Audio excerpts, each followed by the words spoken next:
Oh, you want my commissary? Alright, man. Go ahead. Go ahead. Take everything out that locker. It's right over there. Go ahead. Oh, hold up, man. What you doing? Yeah, you want that commissary, right? You gonna work for this fool, sucker.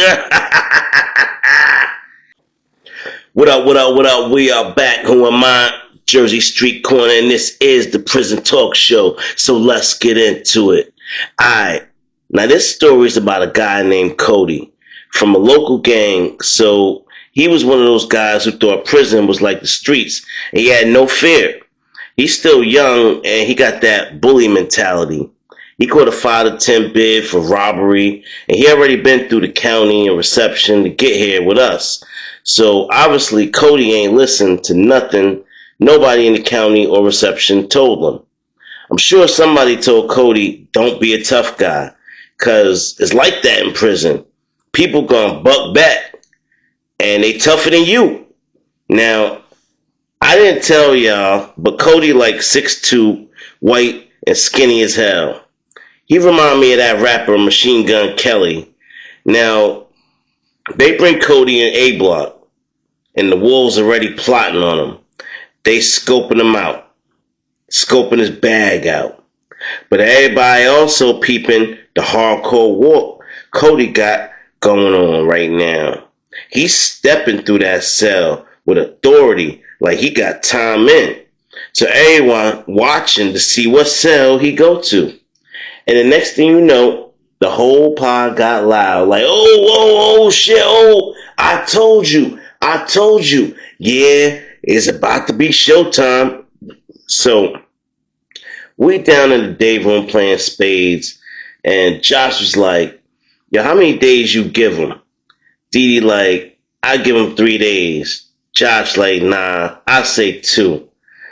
I said, I give him 1 day. The cell they took him to was a guy named Fredo's. He was a real quiet black dude, stayed to himself.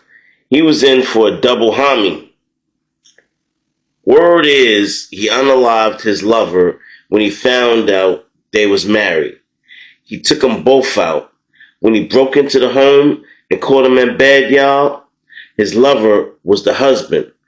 And Fredo pretty much turned to an undercover bandit. And if you mess with him, he'll take something from you you'll never get back.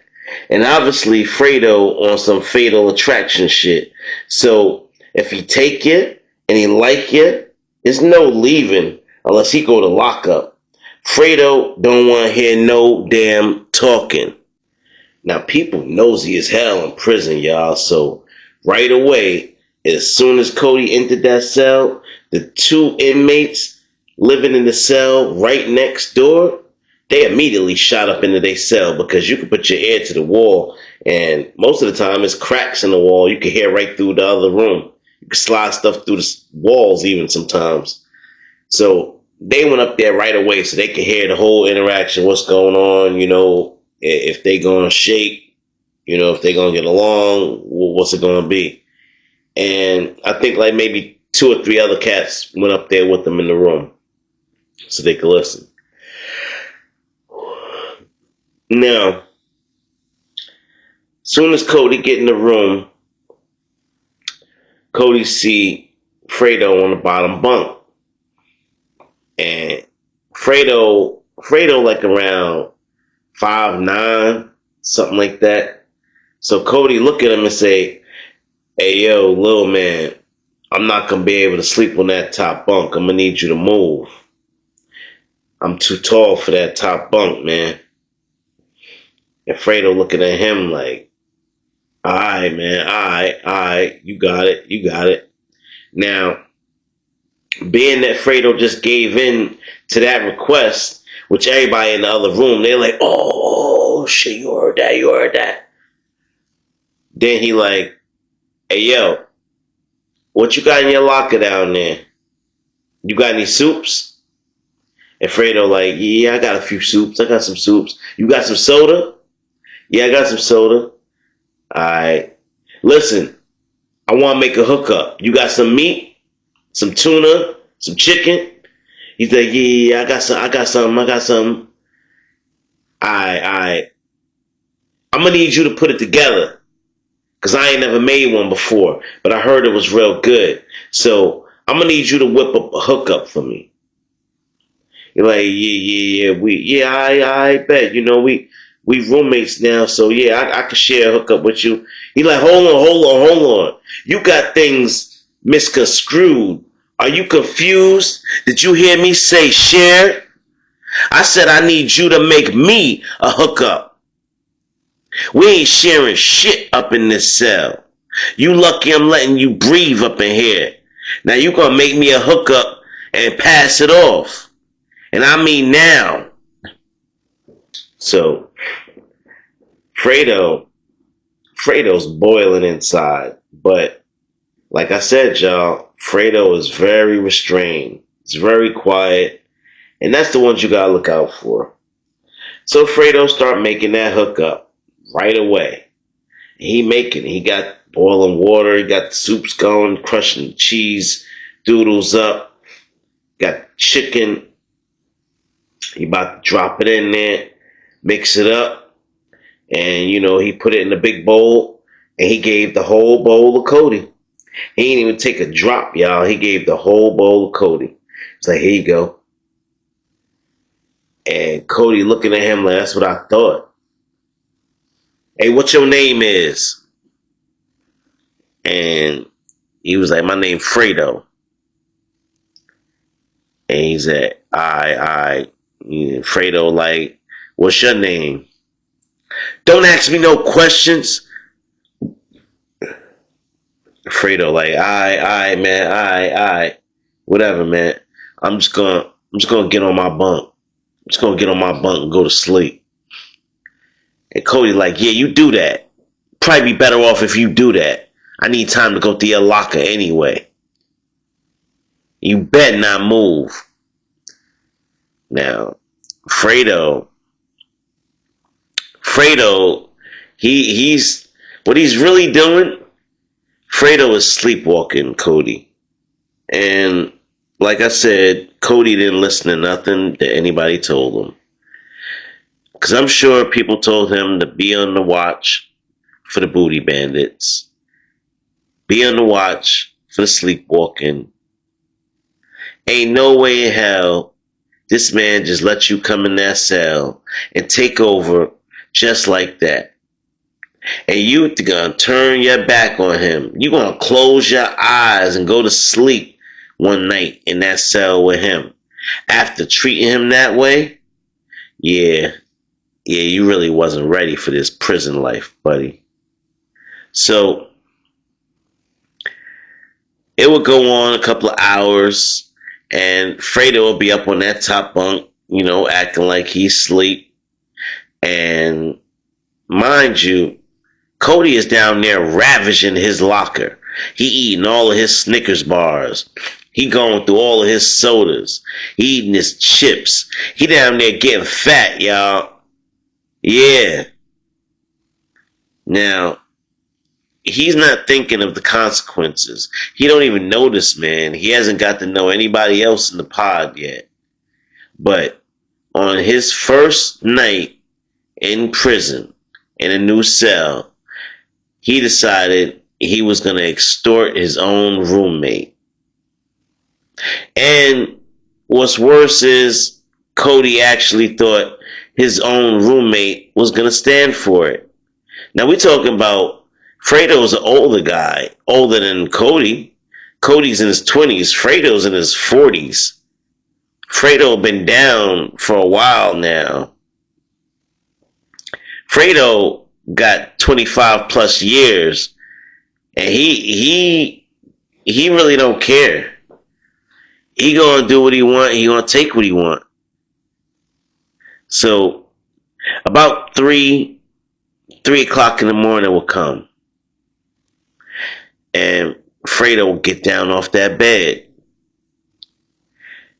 and then he'll do the unthinkable, y'all. He'll just jump right in that bottom bunk, right on top of Cody. Cody, he's sleeping on his stomach like he at home. Fredo grabbed him. He ain't do that. He just wanted to grab him and threaten him. He choking him out on the bed. He choking him out, y'all. And he telling him, he looking him in his eyes. He said, understand this, little young boy. I run this shit. I run this cell. And you ain't gonna live in here if I don't say so. Now, Cody's head is in the pillow. He pretty much getting suffocated. And it don't matter. It don't matter to Fredo. Fredo's on his back right now. He jabbing him in the side. He telling him, you tell anybody about this, and you see what happens. You see what happens. And he's still choking him, y'all. He not letting him up. Excuse me. So, I lost that bet because Cody lasted more than one day. Here we go to the next day, y'all. First day, Cody's out in the day room. And Cody, his face looked a little bruised up. He got roughed up a little bit. And, people just dang, what happened to him? Well, most of us already knew from the people next door to him telling us what happened because they heard every last bit of it. They heard what happened at 3 a.m. People was on standby. They was taking shifts. Wasn't nobody going to sleep until they heard some action. And 3 a.m, they got some action.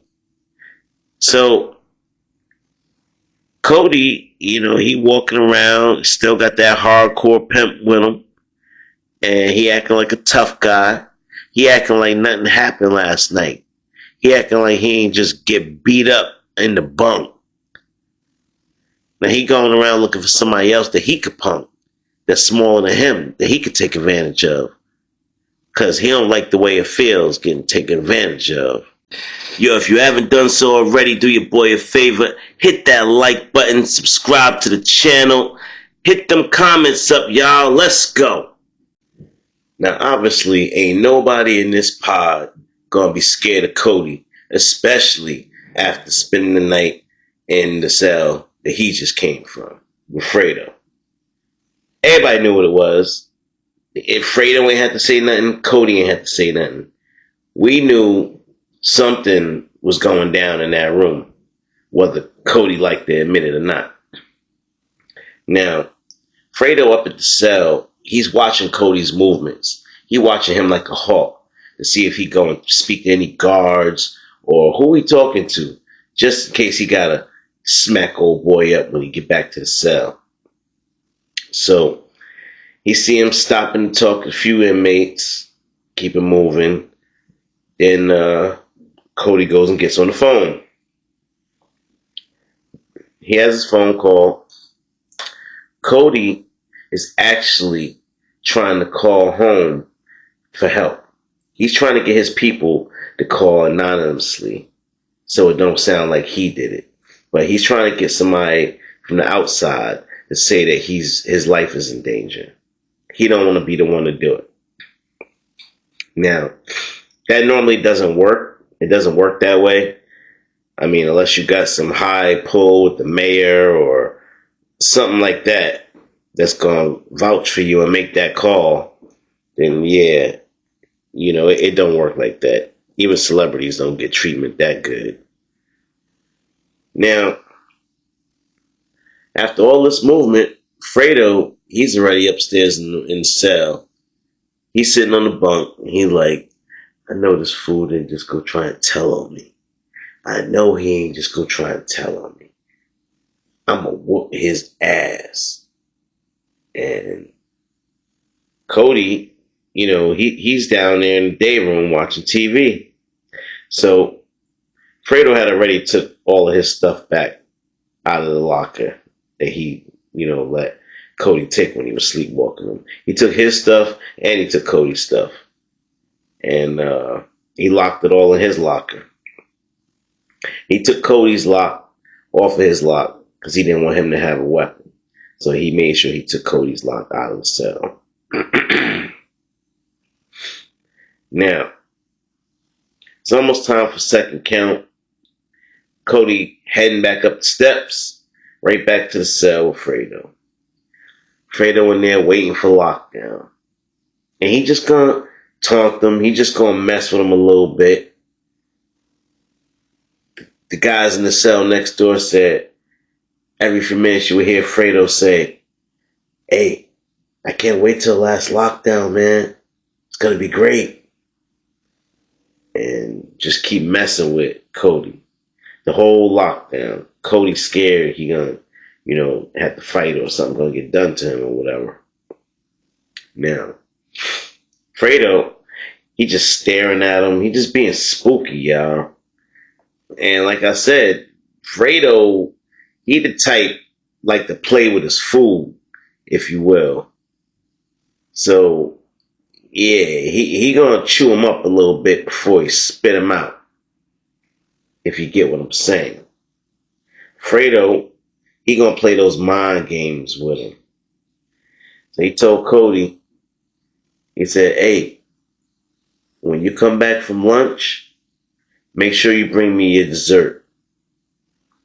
If you show up back in the cell without dessert, it's going to be a problem. I'm telling you right now, it's going to be a big, big problem. You understand me?" And Cody like, "All right, man, all right, whatever, man. What? What you mean, whatever? All right, man, all right, all right. All right, I'm not going to lunch. I'm staying up here in the cell. Bring it back or else." Now, Fredo, he already had a diabolical plan in play already. He had already paid somebody. That's how much he wanted to do whatever he wanted to do with Cody. He paid somebody to rob Cody. As soon as he got that lunch tray, they snatched that dessert right off his tray. "Thank you. Do something, white boy." And he like, "Shit, man. Hey, man, you can't be stealing around here. Can't be stealing my food." Now, what? When Cody put his food down, the whole tray down on a random table to actually try and throw his hands up, the person he thought he was trying to square up with done disappeared. He turned back around. Everything off of his damn lunch tray was gone. The sandwich, the fruit, the dessert was been gone. The milk, juice, gone. He had an empty tray, y'all. So he got for being stupid. So fast forward, Cody headed back up to the cell. He got no other option. He got to go back in there. It's almost time for the last lockdown. Now, as soon as the last guard passed by for count, locked them in for the night, Fredo got up off his bunk. He looked at Cody and he put his hand out. He said, "Where's my dessert?" And he said, listen. As soon as I got it, somebody snatched it off my plate and ran. Where's the rest of the plate? I put the plate down to find whoever did it, and they took the rest of my food." And Fredo, from what I heard, the people in the cell next door, they heard what they heard, but there's rumors about the expression that Fredo had in his face. Supposedly, he looked Cody dead in the eye and said, "Well, that's one tooth." And Cody was like, "Huh?" Before he can get another word out, Fredo done hit him with a Mike Tyson left hook. Bang! Cody go flying back to the wall. Turn his head sideways and spit. One chiclet popped out. One tooth for one lie. I ain't lying, man. I ain't lying. Boom! Hit him with the right. Another chiclet popped out. Another tooth. "You want to keep this going?" He said, I got something better for you." Now, he grabbed him by his shoulders and tossed him to the other side of the cell, right into that hard cell wall. Now Cody over there like, yo, you bugging, man? What you doing? Fredo, like I said, he got that 25 banger. He got that football number. He put that white sheet up. Yeah, y'all. Y'all already know what time it is. We done told you. Stop messing with these OGs in the prison system. They ain't up to no good. They looking to take your soul away from you. They want what you got, and they go to any means to get it. Now, if you get stuck in a cell with a booty bandit, and you ain't got no blade, your fight game is in the trash, what you think gonna happen? You gonna turn out to be a victim. And that's exactly what happened to Cody, y'all. Cody found out the hard way. Pause. You don't go into no prison acting like you got stained and you only, a month in? Nah, you better fall back. Well, let's just say Cody learned a very valuable lesson that night. In that cell, Cody, he got his manhood took. And Cody stayed curled up in that bed, in that cell, for the next 2 days. He ain't moved nowhere. He just got up for count and got back in that bunk. And part of that, I believe, was from the shame, but also because Fredo had him on a short leash. He told him if he left that cell unannounced, that he didn't know about it, he was going to whoop his ass again and do it all over again. So for the next few nights, he would end up pleasuring Fredo one way or another before Fredo decided to let him hit that gate. Listen, y'all, that's going to be the end of this story. Cody definitely got prison justice. And it is up in the air. Get in the comment box, y'all. Do y'all think Cody deserved what happened to him because he was so arrogant, walking up in them pods, talking all that shit? Or do you think that was horrible and that should have never happened? Let me know what you think, y'all. This is Jersey Street Corner Prison Talk Show, and I'm out.